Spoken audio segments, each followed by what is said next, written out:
Actually, what was your first year as a studio owner like?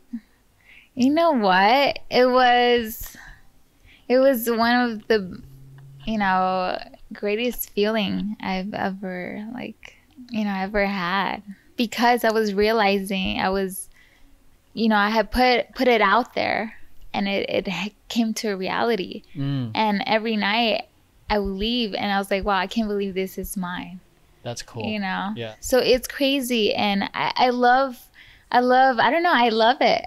I love being a business owner. Yeah. And I also love the fact that I have a space to help others. As in, there's people that want to rent it out to have their own classes, their own space for auditions, or you're giving them a home, or, somewhere to put their own business in your business as well.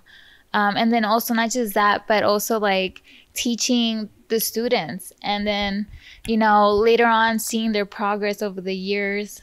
That's always the best. Yeah, like their confidence goes up, they're more open, they become dancers or like instructors, and just seeing that, it makes me feel good, and like I could sleep good at night. That's freaking cool.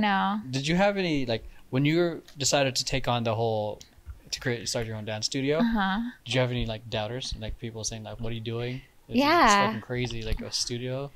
Yeah, to be honest, I did. They would tell me, it's gonna take you years and you need money. And it's always about money, man. it's always. So I had my doubters, and I would have friends, even friends that are like, are you sure you could do this? Like, this is a lot of work. You think you could handle this? Are you sure? Damn. Are you sure you can do that? Well, look at me now. No, I'm just kidding. This space is honestly, because a huge upgrade compared to the other one. I love the lighting. I love the windows. I'm a sucker for spaces with big windows. Oh, me too. Yeah, when I saw this I place. love the natural sunlight that comes in. Yeah. And one thing to know with this process, though, is that things are always going to be tough.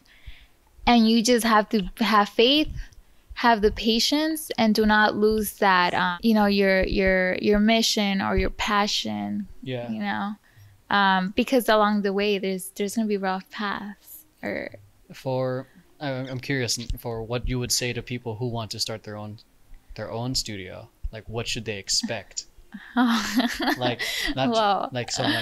Expect, I don't know, fucking the plumbing to go out. You know what I mean? Oh my God! Thank God that has not happened yet. That would be really expensive. Yeah. Like, or I don't know, things that they wouldn't expect. Like obviously there's refurbishing the whole place and promoting. But what are some things that they probably wouldn't expect? You know what?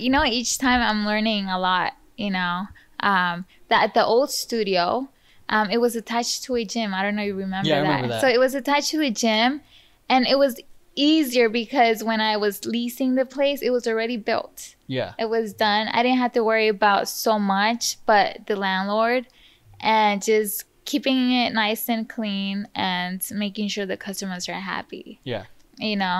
So, but coming into this new location, it's a different story, because I'm leasing it for 5 years, and I had to build it from ground and up. Meaning, this used to be a beauty salon, so I had to build the flooring, the mirrors, Jesus, the wall, another room. So this, when you got the space, it still looked like a salon? Yeah. Oh wow! So you had to tear it down. It was like a real HGTV kind of thing. The home network. Yeah, it was completely different. Wow. Yeah, did you take before pictures? Yeah, I did, and video. I really want to see that. Yeah, I'll show them to you. Kind of show add that. Yeah, I really want to see the transformation of this. Yeah, so it used to be tile, but I'll show you pictures. But I would say the tough part is just, everything's some money. Recreating this space, and making it. And on the other one, I didn't have to do so much, but on this one, you have to worry about a lot of things. Making sure rent is paid on time, the plumbing, the flooring, the mirrors, whatever you need for the studio. But I would say that shouldn't stop you, because there's different ways, different solutions, or there's a lot of resources that could help you, you know, build your space.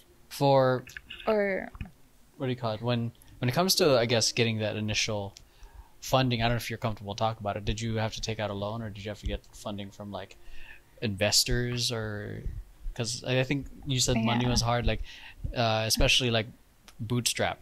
Some people would aim for investors, some people would take out a loan, some people would get funding from, you even use a Kickstarter. I don't know how, like, what how did you, if you're comfortable about talking about that? I think definitely. I would say, first of all, like, if you have a great, strong support system, that's a really good one. You know, I did have help from friends.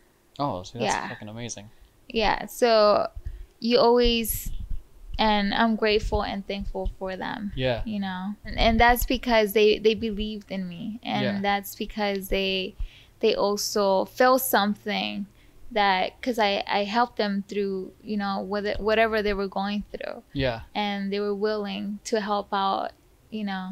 And then I did get a few loans, you know, but I do not have the best you know, credit score and all that stuff. Okay. So sometimes they limit you on how much you could get. Yeah, you know, I mean, I'm confident. I mean, the business is gonna do well. I mean, I think that's such a old, like, I feel like there's such a taboo with getting loans, especially starting a business. When before the whole internet era, like, everyone's right now, a lot of people are big. I don't know how well versed you are in the tech space, but a lot of people are big on getting investors and funding and all that stuff. But people forget that the old school way of building a business was going to the bank and getting a loan. That's how, if it wasn't for the internet, like, if you didn't have all this, that's how you would do it. And if you didn't pay it, and I think that way kind of lit a fire under your ass, because you have to pay it back. You can't slack off on your business. There's accountability in getting a loan compared to, you know, getting in funding. You're just burning through someone's cash. There's no real accountability in a sense, unless, you know, your investors, you know, get really pissed off at you for running through their cash. But yeah, because especially with the stigma because of student loans and all that stuff. But I think you did it old school way, which is fucking badass, and you're making it work. And then and sometimes I ask myself, how am I doing it? You know, but first you have to have faith, and, you know, that's strong support system, friends and family. Is it you just running this whole space by yourself? Fuck, that's bad. No assistant manager, no anything.